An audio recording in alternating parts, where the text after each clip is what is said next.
Welcome to my food sharing presentation. I had a call 2 weeks ago with Daniel to give a short overview of the possibilities of the food sharing network site and also to establish what are the talking points that might be interesting for you and to show the possibilities that we have on our webpage. I've been with food sharing now 8 years. So food sharing existed since 10 years. We had last year in December, we had our 10-year anniversary. We do have a lot of experience in various fields and we've come a long way. So I will try to sum it up and show how far we've come.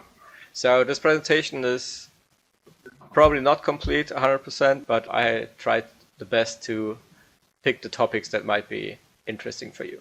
So first, I will just say a few words about the evolution we had.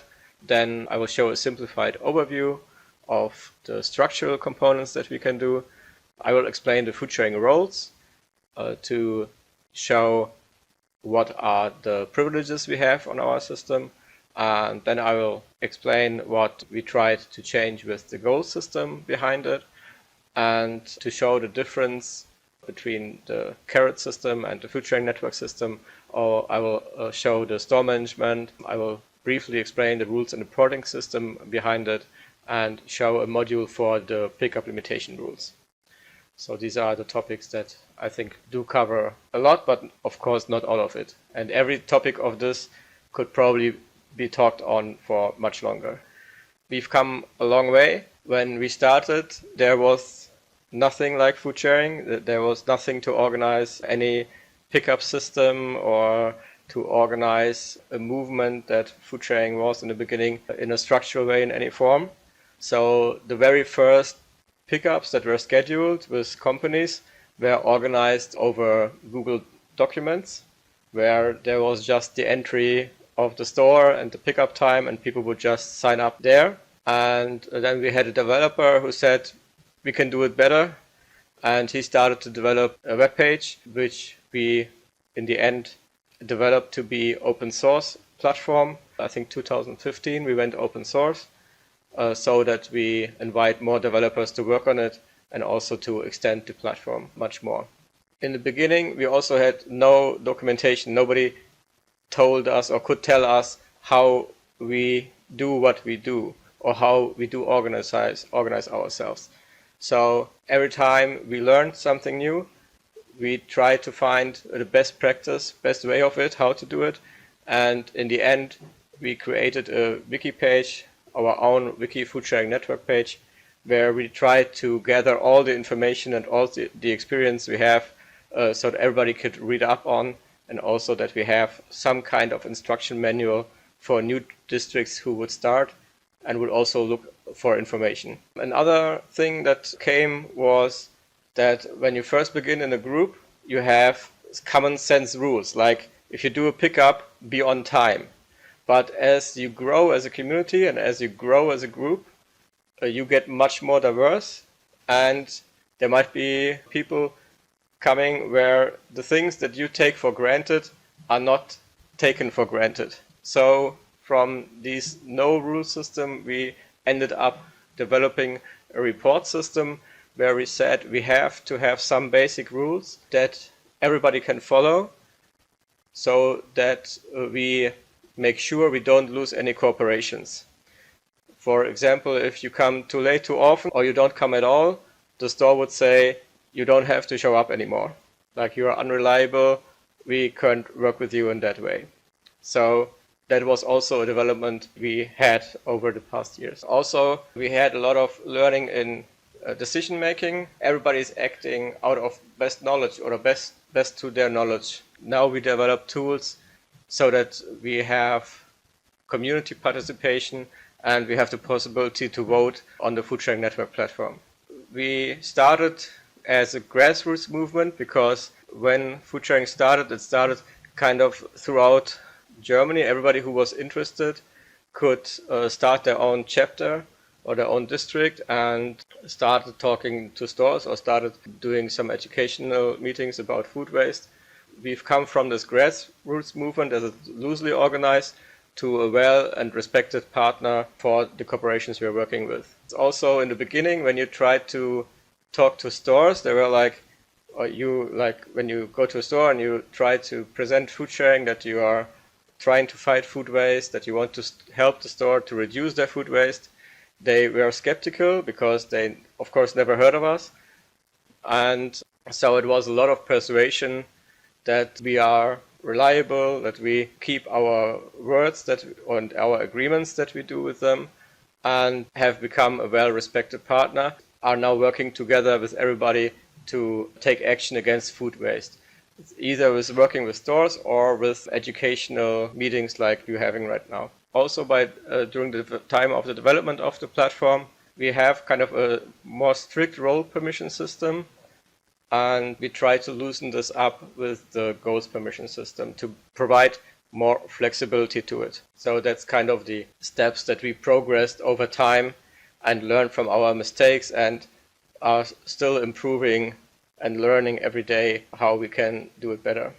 So I will show you now a little bit a simplified overview of the organizational possibilities. It's like I mentioned earlier, we have food sharing in a lot of cities, and the structure is kind of a tree structure you can imagine, with the goal that the bottom group has the power to organize themselves and is independent and sufficient. If we have a town, for example Mainz, then he should be given all the possibilities to organize themselves or to learn from other towns what worked best for them so that they can implement these possibilities. We have very flexible solutions possible with the different tree structure, and can also adjust to growth of a community. I do have a separate presentation on it, on the whole topic of growth in a district. That will be a separate topic. So I just reference the documentation here. It's important to be where the action is. Like, we want to be close to the community, to get to know people who are willing to participate in food sharing, and also to make use of the connections people have. If you live in an area, you know what organizations might already be dealing with fighting food waste, or you might have the possibilities to find some ideas to say, oh, where we can put up a food share point or something. If you are far away or a bigger district, you lose this connection to the local group. We have the possibilities to create work groups as focus groups for certain topics, and we do have some administration possibilities for these districts and work groups. Just to show an example a little bit. So we have the continent, which is Europe. We have the country, which would be Germany. State could be, for example, Berlin. The town could also be Berlin. And then we could have the different districts of Berlin and also sub-districts. So these are all flexible. Like, we don't need to have this. We could end here, or we could put this point here.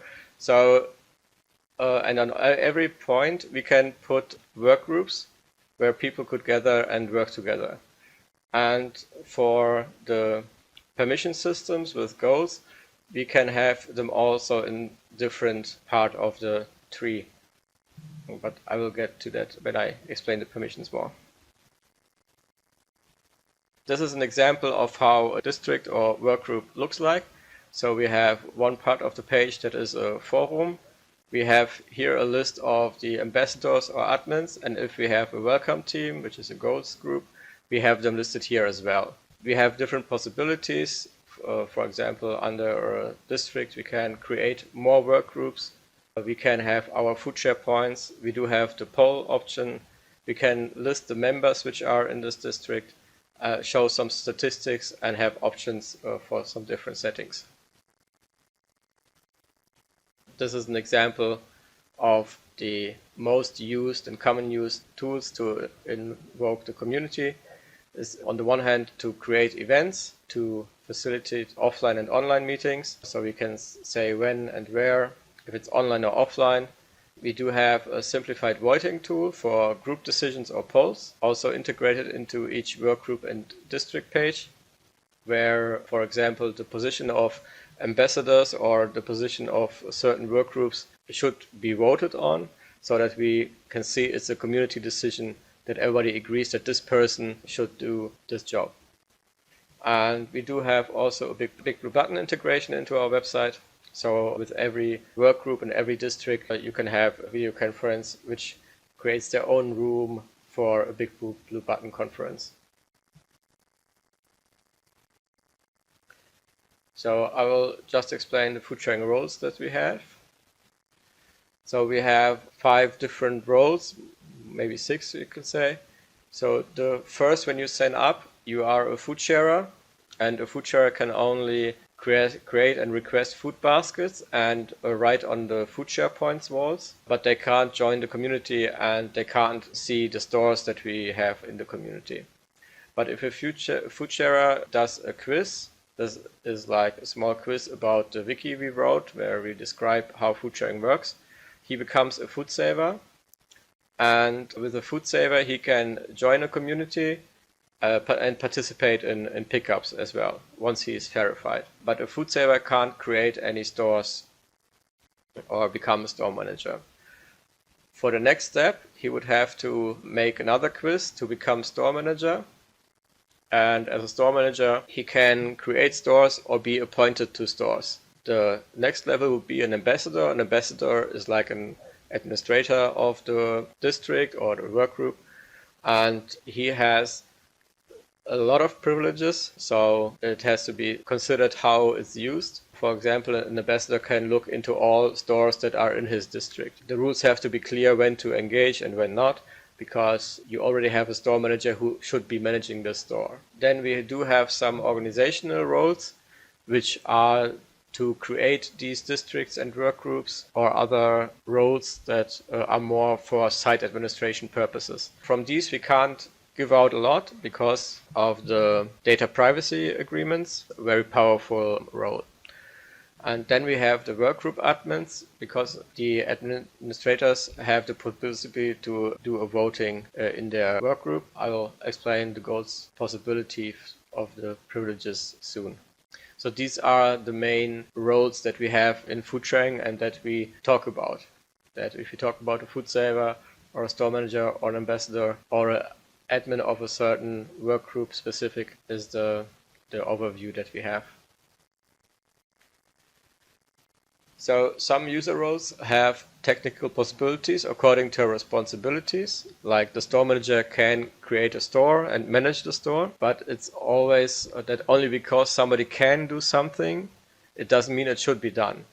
Like only because you can remove somebody from a store, it doesn't mean it should be done just like that.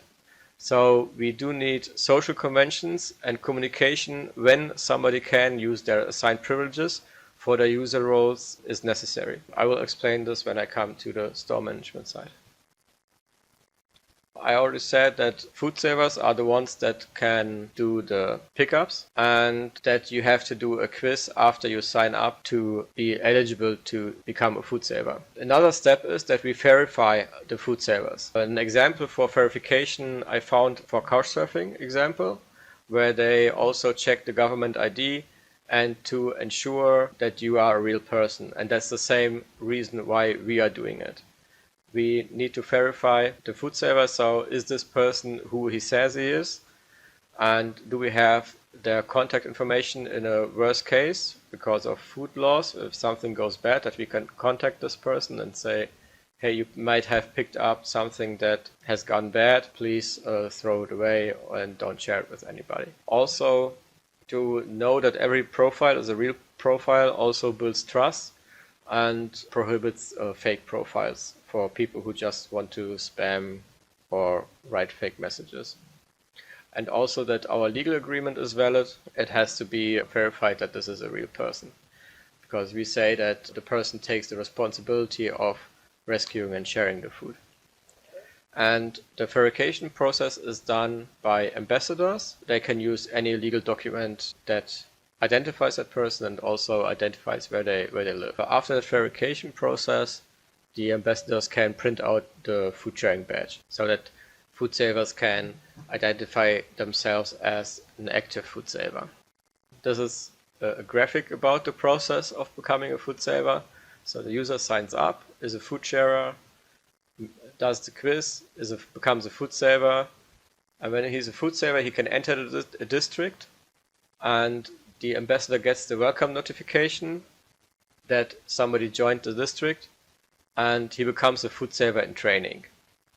And the training of a food saver includes 3 training pickups, where food sharing is explained, or what we do and how we do it, and it's evaluated if this person should be part of the community. So the ambassador decides in the end if this person should be verified and should take part in food sharing. So he checks the credentials and prints out the badge, and in the end the food saver, when he is verified, he can be self-sufficient and be able to join the community and do pickups and be engaged in the food sharing webpage.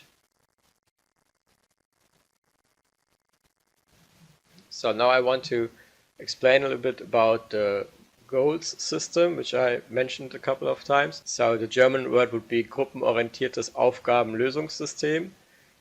The translation loosely is group-oriented assignment solution system, which basically means it had the main goal to give the possibilities to work groups to have some privileges so that they can do their tasks that they are assigned to do.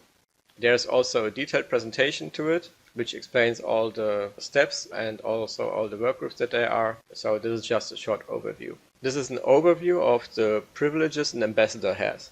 And as you can see, it's quite powerful. It's also like on the history, because we needed to have people who organized the district, so they needed more and more privileges for features on the website. It's either the welcome bell to know when somebody new joined food sharing, or to manage the food share points, like to create and also to delete them on the web page, to verify the users, what I just explained, and also an overall management of the stores, and also to have a list of the food savers in the district and to have access to their private information as well, and to moderate the forums of the communities was also part of the privileges. So as you can see, they're quite extensive. So the idea of goals was, how can we group these privileges and assign them to certain work groups so that we don't have one ambassador who's responsible for everybody and everything, but to empower them to build work groups that take over some of the workload an ambassador has. So that's the initial situation, that the ambassadors had extended privileges. If you have more ambassadors, they already try to divide the work amongst them, but it was difficult to find support for tasks because the other people didn't have any privileges assigned to them. And some were restricted to the ambassador roles. So the solution was to give work groups and the administrations of work groups a certain type of privileges.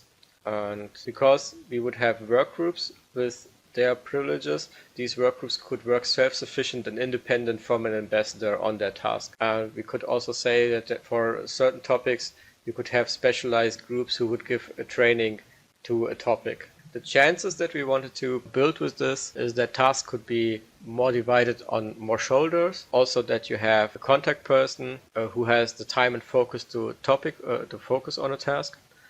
It can be an entry to more and other tasks in the districts, because sometimes when you search for ambassadors, everybody is kind of afraid because it's such a huge role and such a huge amount of work. But if you say, oh, we have this little package of tasks, you can help us with this, and people ease into these tasks more easily, step by step, according to their possibilities.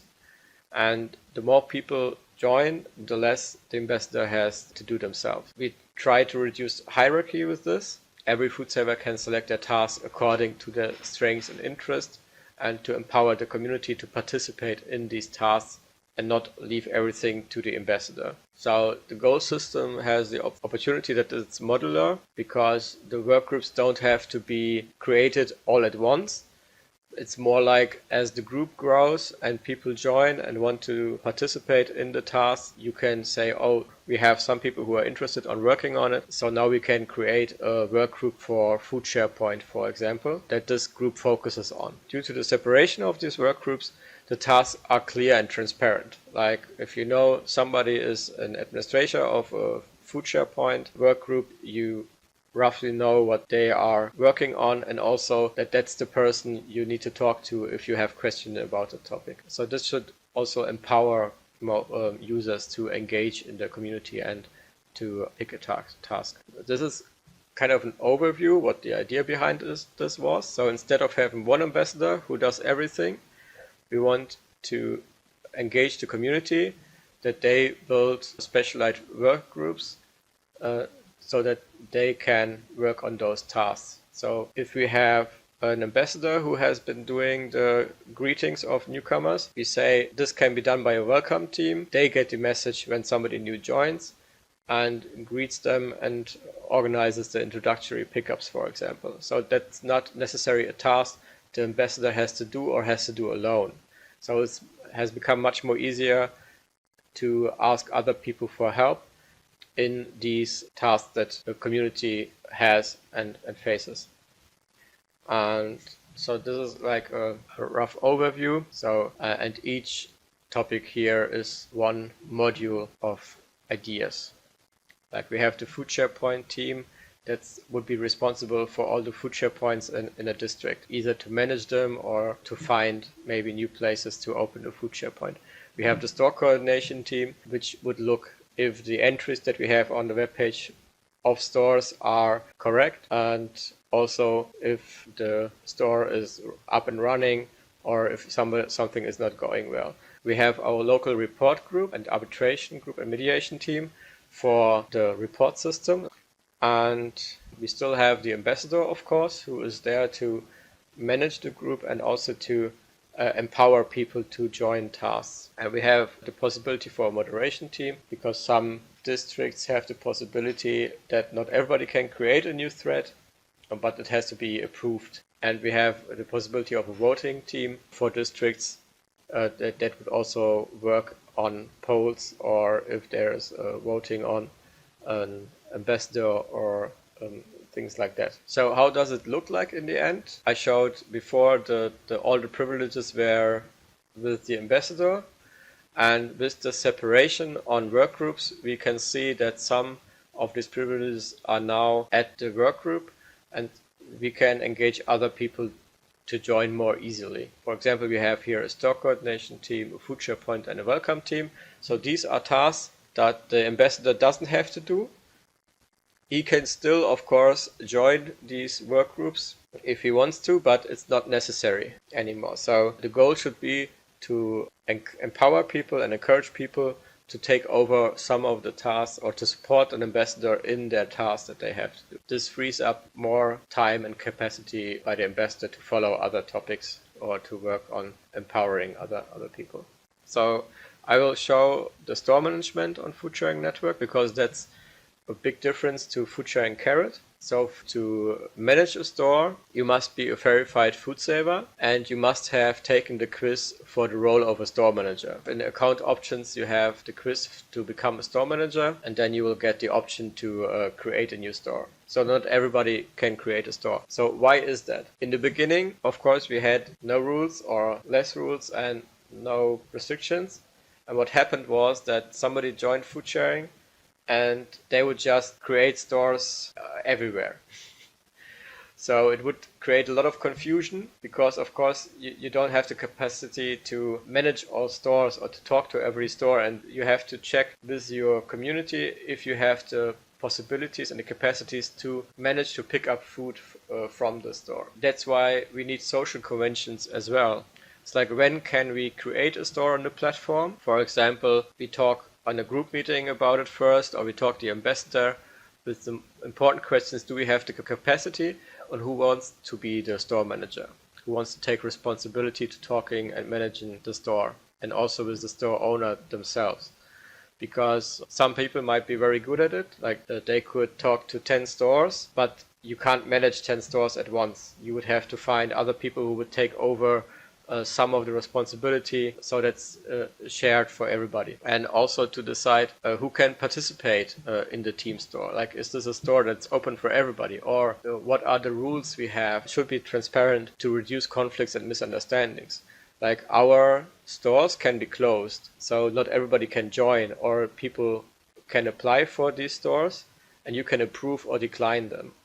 So it should be clear, like maybe you have a store which is in the city center, which doesn't provide good parking. So it's a store that it's very bad for cars. So you can set up the rule for this store, only people by bicycle should do the pickup. And if it's clear and transparent communicated, then it's also more understandable for food savers if they are declined by the store or why they can't join us the store. Or some stores also have certain prerequisites, like you have to have a health certificate or you have to be a verified food saver. Or other stores require that you get an introduction into the store because maybe some things are too complicated to just write it down and rely on that people understand how things are going. So how does this look like? So this is the store creation page where you can say where the store is and some other basic information. Then this is how the store page looks like. We have the listings of the team here, and the store managers can be up to 3 people, so it's also limited how many store managers a store can have. And we have the possibilities with the description and the pickup slots to define when something can be picked up. We also have some additional settings. This would be the store page, where also it can be set if we are looking for help right now or if it's a closed team. So what we usually say is, like, if you have 5 pickups a week, we say, like, if you have 15 people, that should be enough for the store to handle all the pickups. Because it doesn't make sense if you have 100 people in the store, but nobody feels responsible for it. Or it's also more difficult to find a replacement, because if you send a message to a group that is very big, nobody feels like they are being talked to. So how does this applying for a team look like? So we have a map where the store is displayed. We can filter for the stores if they're open or closed, and we get a short information about the store, and we can also have a short information about it. For example, only apply if you live 5 kilometers next to the store. And then the food saver can make a team request that he wants to help there. And this is the store status, that it can be said if the team is full. Then if it's full, you don't have the possibility to request to join the team. Or we can say help is urgently wanted to make the possibility to filter here. The store managers get the information that there is a new team request. They do have the possibility, they see the name of the person, they see if the person is verified, and they can either directly add this person to a team or they can add this person to a jumper list. A jumper list is like a list where you are in the team, but you can't sign up for slots, but you are like of interested kind of to do a pickup there. So it's kind of an in-between, like a waiting list, or if you have maybe short-term pickups that came, you can ask on the list if somebody is willing to help. So there are different possibilities how you can use this list depending on the store and depending on the store manager. So the store manager has the possibility to manage the team by adding people to the jumper list, to make other people store coordinator, like there can be 3, or to remove this person from the team. There is no limit of how many stores a store coordinator can have. Like, I could be managing 50 stores, but it doesn't make sense in reality. Like, then would be probably a lot of closed stores, or like you still have to take care of these stores somehow. And there's also no limit on team members. We have stores that are more used for an organizational kind of type, where we have 600 or 700 food savers in them. It's because it's easy to make a group chat and to get a message to everybody out. Which is a bit easier than to use a forum for. How do we manage pickups? So the food saver sign up for a slot. They are being asked if they are sure that they can do the pickup on that time and day. So they have to confirm it again, because what happened was that people would say, like, oh yeah, I want to do a pickup here and here and here, and then they forget about it, or they forget that they have other appointments, and then they would sign out, and the signing out would then cause troubles for others because you would have to find a replacement and so on. So that's why we try in these introductory pickups, we try to explain to people, only sign up if you're 100% sure you have the time to be there. Like, for example, like a doctor's appointment. You don't go to a doctor and make 20 appointments and just show up for half of it. So take it seriously if you sign up for a store. And that's what we also try to facilitate. So when people are signed up for a slot, they still have to be confirmed by the store manager. It's also possible to leave the slot at any time by the food saver. So the store manager then becomes the information of that somebody signed up for a pickup, and the store manager has to confirm that it's okay that this person is doing the pickup. Why do we have the system of signing up and confirmation? It's because also to have the possibilities of a bit control, because when you have one person who does take up all the slots, you will get complaints from other people in the team that they don't have the possibilities to do a pickup, or you don't have the possibilities yourself to do a pickup. So that's why you have the possibility to remove this person. But if you remove this person, an information is also sent, and you have to have a reason. Like, you have to explain to them, you already did 2 pickups this week, so please be considerate of the other team members, and I can't assign you this slot. All actions regarding slots and team are protocoled, so there's a history about it, because we had store managers who would just remove people without giving them any information about it, or we would have food savers who would say, but I did sign up for this slot. And there are so many cases where there has been then arguing about it, that we said, okay, we need to have a history about these steps that we can say, yes, you have been signed up, or no, you haven't been signed up for the slot at all. So store managers have a lot of technical control about who is doing a pickup. And social rules are needed for actions a store manager can take and should act transparent to avoid conflicts. If you have a store manager who would just remove somebody from a team, you would get complaints from that person that they have been removed without any information. So it has to be transparent how to act upon the roles you have. This makes it possible to facilitate rules per store, that if you say you only can pick up once this week, the store manager has the power to enforce these. And these store modules can further be used to organize cleaning schedules for food share points, for example, and to help organize shifts for events. Yeah, if we say like, oh, once a day somebody has to clean the food share point, you can keep track of it and also use this module to organize a team around the cleaning of a food share point. Now I want to explain a little bit about the rules and the reporting system we established. Like I said earlier, there are some rules where you think it's common sense, but when you meet other people and you try to explain it to them, you see not everything is as common as you think it is. So we have made a lot of experience from losing corporations. For example, if people didn't come up for a pickup, then the store would say you're unreliable and you don't have to come anymore. And the Foodsharing wants to be a reliable partner that corporations can count on and is being seen as a partner for fighting food waste. We also want to see as a professional equal, but that we are reliable.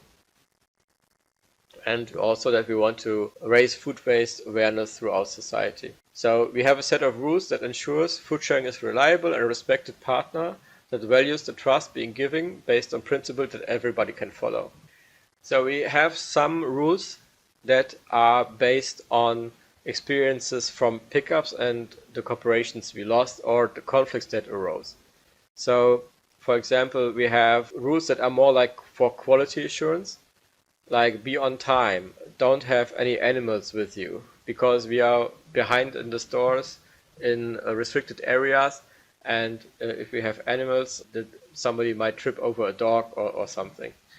And also, if you can take children with you, should also be cleared with the store manager if that's okay for the store. Because sometimes you have very little space to maneuver at all, and if you would have a child, it might get hurt or might endanger themselves if they fall off a ramp or anything like that. We have a whole set of rules that are based on how can we be reliable and how can we assure quality to what we are doing. For example, one rule is like we take all the food that is put there for us by the store, because sometimes we had people that would come and just pick up some things that they are interested in and then leave half of it, and then the owner would say again, well, you told me that you want to fight food waste, and I give you two possibilities to pick up food, but you don't take everything, you just take half of it. Like, you are not standing by your word. Another example would be like, if you have more than one people doing the pickup, we say we join as a team the store. Like, not that somebody goes in, 10 minutes later somebody else goes in, another 10 minutes somebody else goes in. That is very disturbing for the store. So we say we wait together and we enter together as a team. And so there are like these basic types of rules that are focused on conflict prevention and also quality assurance. These are also some points that we said to ensure also lasting cooperations.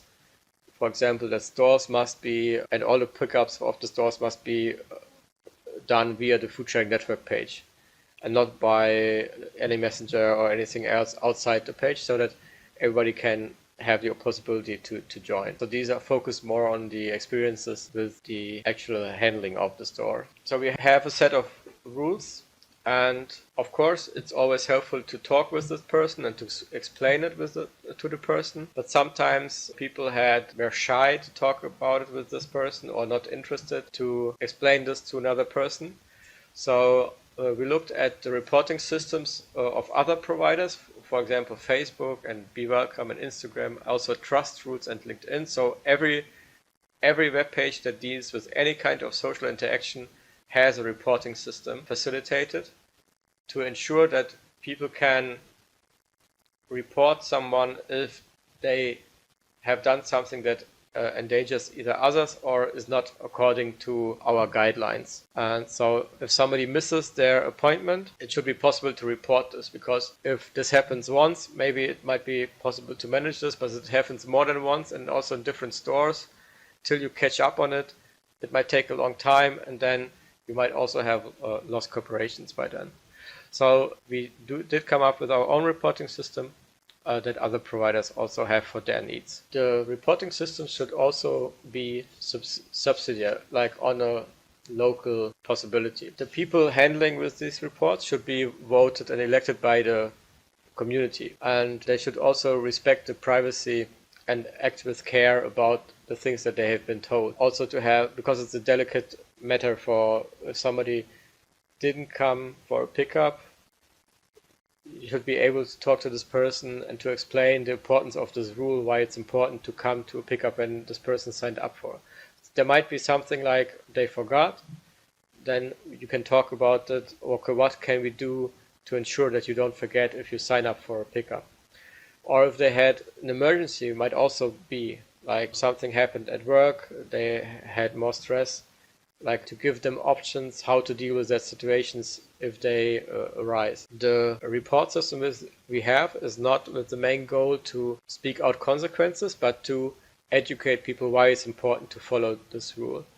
And also, before a food saver should report somebody, they should always try to talk to this person first, and if necessary maybe call them first to find a common understanding, and always question, is this really necessary to involve another person or the report system in general. And for some rule violations, you can see that they are not rule violations, but they are more based on personal differences, so where a mediation might be more appropriate than to evaluate if a rule was broken. So the technical support with reports can always be sent via email. So if you have a reporting group of any kind, you can always say, if something happens, people should write an email to this work group. Or if you want to have a technical support of this, you can enable a button to submit a report on the profile page of that person, like we have seen at other providers do, and provides a little pop-up where you can explain what happened. So it's then forwarded to the report group. They get notification and can see who reported whom and what for. And all this information should be handled with care. None of it should leave the group or should involve any other persons, only necessary for the report to handle. Another topic is a module that we recently developed, is a pickup limitation rule, which is very basic, because we already have stores where the store manager takes care of, you may pick up one time a week. But if you have 6 stores that are like this, maybe you want to have more regulations over all these 6 stores. So you can say it's generally possible to limit the number of pickups a person can do on certain stores and also per day. And also to avoid that nobody else could make a pickup if it's really necessary, you can say at a certain point that this rule is being ignored. That's my last picture of the presentation. I hope you enjoyed it. I hope I wasn't quite rushing into it. I know it's a lot of information to go through, and it's still just a short overview of what's possible.